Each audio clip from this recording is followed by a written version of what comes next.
Assalamualaikum warahmatullahi wabarakatuh. Pada tutorial hari ini kita akan belajar melanjutkan pada mata kuliah data mining dan juga data warehouse dengan materi Kinnear Snakeboard. Jadi kita pahami dulu dari Kinnear Snakeboard itu adalah sebuah metode klasifikasi yang tentunya untuk melakukan klasifikasi atau pengelompokan data berdasarkan pembelajaran data yang sudah terklasifikasikan sebelumnya.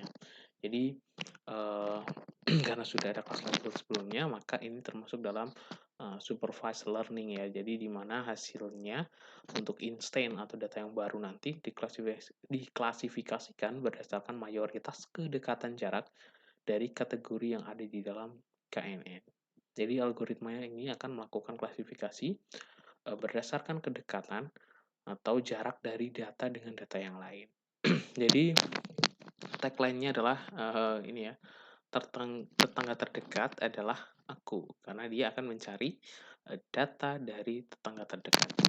Jadi Kinnear Snowboard adalah mencari dari data tetangga terdekatnya atau berdasarkan kedekatan lokasi. Jadi konsepnya tadi mencari jarak terdekat antar data. Nah, dan dievaluasi dengan tetangga terdekatnya dalam data training. Lalu salah satu cara atau cara yang bisa digunakan penghitungan jaraknya dengan konsep Euclidean. Ini yang akan kita bahas pada pertemuan kali ini. Jadi jumlah kelas nanti yang paling banyak itu dengan jarak yang terdekat menjadi kelas di mana kelas data yang belum memiliki label. Jadi misalkan ada data baru, ya ada data baru, lalu dibandingkan dengan 3 tetangga terdekatnya. 3 tetangga terdekatnya adalah 2 no dan 1 yes, maka dia akan masuk kelas no. Misalkan seperti itu. Jadi data akan digunakan atau jumlah kelas atau kelasnya ya, kelas yang akan digunakan untuk label data yang belum terlabel itu berdasarkan data-data terdekatnya.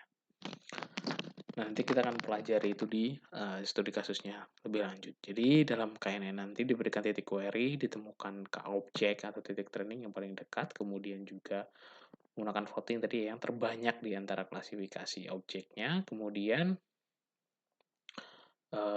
KNN juga menggunakan klasifikasi ketetanggaan sebagai nilai prediksi dari instan yang baru.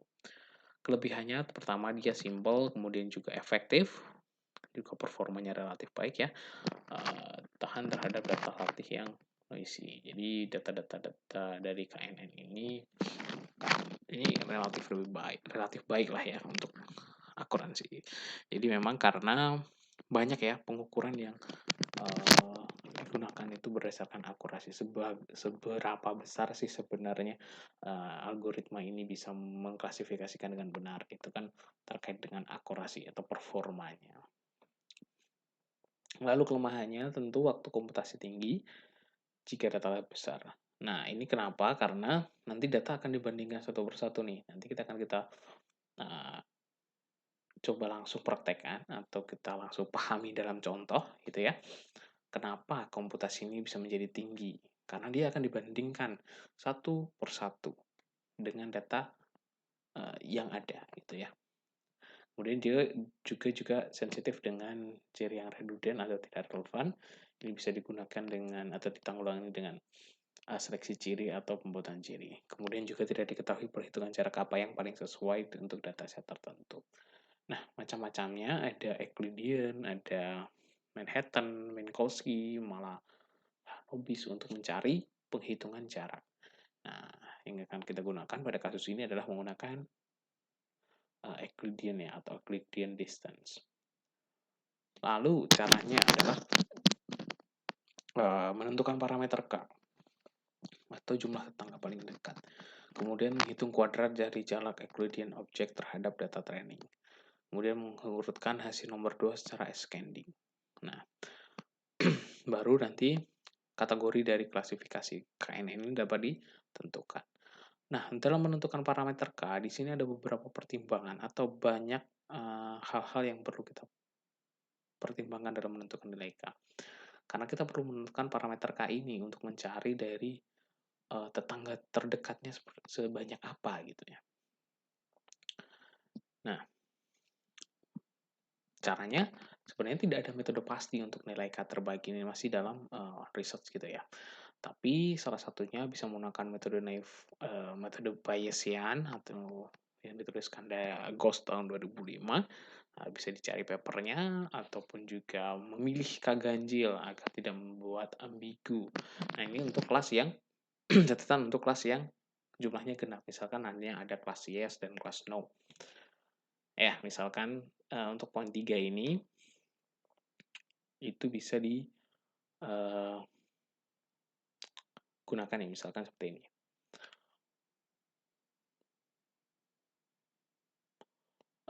Untuk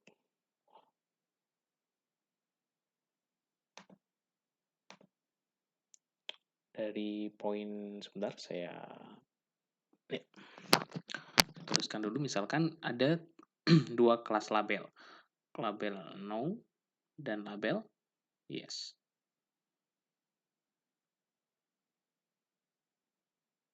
Nah, ada no dan ada yes.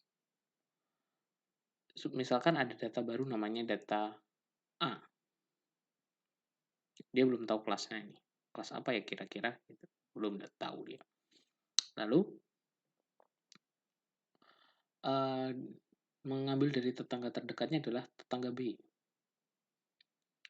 BD itu memiliki kelas yes. Ya.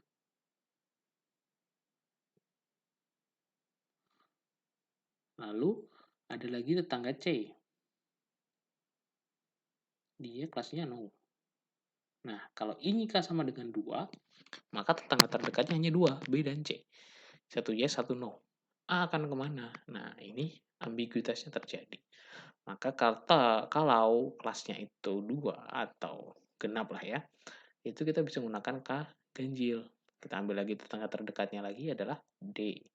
Ternyata D-nya adalah yes, misalkan. Maka kelas A ini akan jelas, oh 2 yes, 1 no, maka kelas dia adalah kelas yes, gitu. Itu yang kita bisa gunakan untuk mencari supaya ambiguitas itu tidak terjadi di kelas label yang genap. Atau juga dengan cara yang keempat, teman-teman bisa juga menggunakan K sama dengan SQRTN, where number of sample in your training dataset, menurut Supraimanan tahun 2019. Jadi berapa jumlah sampel data training itu silahkan diakarkan ya, begitu. Itu juga bisa dicoba. Namun bagaimana terus kita menentukan K ini? Biasanya juga dalam penelitian itu tidak hanya satu, bisa lebih dari satu. Misalkan ada 3K yang kita tentukan. Oh, ternyata ketiga-tiganya bilang yes, atau keduanya bilang yes. Berarti kelasnya adalah rata-rata dominan yes, dan seterusnya. Jadi, tidak terbatas pada satu penentuan nilai parameter. Oke, langsung kita masuk ke dalam contoh kasus. Jadi terdapat data ya milik bank untuk menentukan dapat diberikan pinjaman atau tidak dengan atributnya adalah usia dan juga besaran pinjaman. Di sini sudah ada data John dengan usia 25, pinjamannya $40.000, kelasnya no. Smith 35 dengan pinjaman $60.000, kelas no, dan seterusnya. Lalu dari data ini ada data baru yang belum memiliki kelas. Namanya Andrew, usia 48 dengan pinjaman $142.000. Perintahnya, tentukan kelas dari data baru tersebut. Gunakan K sama dengan 5. Nah, ini sudah ditentukan ya, K-nya sama dengan 5. Berarti akan ada 5 tetangga terdekat dari Andrew nanti. Lalu gunakan penghitungan jarak menggunakan Euclidean distance. Step yang pertama, menghitung dari Euclidean distance. Caranya seperti apa? Nah, caranya adalah Andrew ini akan dibandingkan satu persatu dengan data yang ada di sini. Andrew dibandingkan dengan John, Andrew dibandingkan dengan Smith, Andrew dibandingkan dengan Alex, Andrew dibandingkan dengan J, dan seterusnya. Sampai perbandingan itu sampai dengan data terakhir. Maka tadi poinnya yang ada di sini, teman-teman, waktu komputasi tinggi jika data latih besar disebabkan semua data diukur jaraknya untuk setiap data uji. Nah, sudah ketemu ya. Jadi, data Andrew ini akan dibandingkan satu persatu nih ke dalam John, ke dalam Smith, ke dalam Alex, ke dalam Jade sampai dengan banyaknya data sampai selesai. Nah, itulah kenapa komputasinya tinggi, tapi itu juga menghasilkan hasil yang baik seperti itu. Nah, caranya seperti apa kita bandingkan? Kita masukkan dalam rumus. Di sini kita bandingkan dulu Andrew dengan John. John punya usia 25. Punya usia 25. John usianya 25. Kita masukkan 25 itu ke sini. Sini ya, 25. Lalu 48 milik siapa? Milik usianya si Andrew. Kita masukkan di sini. 48. Lalu dikuadratkan. Baru nanti ditambah dengan variabel yang berikutnya, loan. Loan-nya si John, karena kita masih membandingkan dengan si John ya. Kita masih bandingkan John, loan-nya kita masukkan ke sini. 40.000. 40.000 ya, 40.000. Lalu 142.000 dari mana? Dari si pinjamannya si Andrew. Kita masukkan ke sini. Kita kurangi, lalu kita kuadratkan. Hasil dari pengkuadratan ini dikurangi ya. Kemudian dikuadratkan, ini dikuadratkan, ditambah baru hasilnya kita akar. Nah, itu untuk langkah yang pertama. Baru John. Masih ada Smith. Smith kita masukkan. Smith, age-nya kita masukkan di sini. 35. Lalu ini adalah age-nya Andrew. Lalu di sini loan-nya 6.000, 60.000 ya. Kita masukkan, baru kita masukkan loan-nya si Andrew. Begitu sampai selesai. Sampai dengan data Jack. Di sini hanya saya teruskan sampai dengan data Jet ya. Jadi itu sampai data Jack nanti bisa digunakan perhitungannya. Jadi kita masukkan satu persatu. Kita bandingkan. Dan di belakang ini adalah semuanya adalah datanya si Andrew tadi. Jadi kita bandingkan satu persatu dengan data yang ada di sini. Nah, baru setelah kita hitung Euclidean distance-nya, nanti akan ketemu nilainya adalah jarak Euclidean-nya adalah sebesar ini. Kemudian jarak Andrew dengan John, jarak Andrew dengan Smith, jarak Andrew dengan Alex. Ya, jadi akan muncul seperti ini. Ini jaraknya John dengan Andrew, jaraknya Smith dengan Andrew. Nah, baru kita lakukan ranking. Rankingnya dia kita rank urutan. Kita peringkat satunya adalah Jack, peringkat 2-nya adalah Kate, peringkat 3-nya adalah George, dan seterusnya. Nah, fungsi peringkat ini untuk apa? Kita hitung sesuai dengan nilai K. Nilai K-nya kita hitung. Nah, kita hitung. Tadi kita sudah tentukan ya, K sama dengan 5. Tapi di sini saya coba explore untuk tambahkan K sama dengan 1 dan K sama dengan 3. Misalkan kita pakai yang pertama K sama dengan 1. Maka kita mengambil ranking yang terdekat pertama. Pertama yaitu si Jack. Ya, si Jack ya, yang dekat pertama. Si Jack itu yang dekat pertama, lalu kedekatan Jack yang pertama kelasnya adalah yes. Maka dia K1-nya adalah yes. Sudah berhenti. Kalau kita mau menekan K sama dengan 1, berarti kelas labelnya Andrew adalah yes. Lalu, kalau kita coba K sama dengan 3, berarti kita cari 3 terbesar. Peringkat 1 kita tuliskan, punya Jack, yes. Lalu peringkat 2 siapa? 2 ternyata si Kate. Kate itu kelasnya no. Kate kelasnya no. Peringkat 3 siapa? Peringkat 3 si George, kelasnya adalah yes. Nah, 2 yes, 1 no, maka kelasnya untuk labelnya adalah yes. Nah, ini yang terjadi ketika misalkan tadi saya hanya menggunakan K sama dengan 2 untuk jenis kelas yang genap, maka dia hanya akan mencari 2 peringkat. Peringkat 1 Jack, yes. Peringkat 2 no, si Kate. Terus dia akan masuk kelas kemana? Nah, itu kan ambigu ya. Makanya ketika dia kelas yang genap, rekomendasinya menggunakan K ganjil. Jadi K ganjil ke yang ketiga ternyata George, yes, dia menambahkan bahwa ternyata kelasnya adalah yes, 2 yes, 1 no. Lalu untuk yang menjawab pertanyaan kita, K sama dengan 5, berarti akan dicari 5 besar. 1, 2, 3 kita tadi sudah temukan, 1 yes, 2 no, 3 peringkat 3 yes, peringkat 4 yes lagi, ya, si Anil.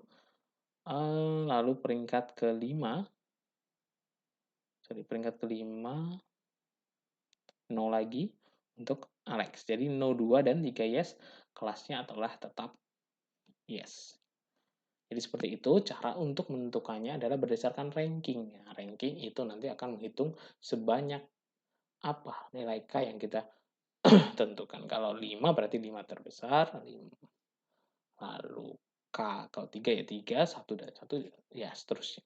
Sampai dengan jumlah datanya. Lalu hasilnya seperti apa? Jadi hasilnya berdasarkan pernyataan awal kondisi K sama dengan 5, maka kelas untuk Andrew adalah kelas yes. Jadi kelas labelnya ditemukan yes. Bahkan juga untuk kelas K sama dengan 1 dan K sama dengan 3 hasilnya tetap yes. Jadi seperti itu teman-teman cara untuk menentukan hasil dari KNN. Jadi pertama, hitung Euclidean distance-nya. Kalau kita menggunakan Euclidean distance ya untuk menentukan jarak, lalu baru kita tentukan ranking-nya, baru kita bisa menentukan dengan nilai K yang sudah kita tentukan di awal, kita bisa menentukan dia masuk ke label kelas mana. Oke, seperti itu untuk video singkat kali ini. Semoga dapat membantu menambah pemahaman terkait dengan materi KNN ini. Untuk dapat memperdalam, silahkan bisa dikerjakan untuk ada sebuah data dan ditentukan lagi kelas data tersebut. Ya, di sini ada kelas X1 dan 2 untuk X2. Lalu Y-nya belum ada kelasnya ya. Itu ditentukan kelas masuk kelas mana dengan K sama dengan 3, lalu menggunakan perhitungan jarak Euclidean distance. Oke, sekian yang dapat saya sampaikan untuk materi kali ini. Semoga dapat dipahami. Saya akhiri. Terima kasih. Wassalamualaikum warahmatullahi wabarakatuh.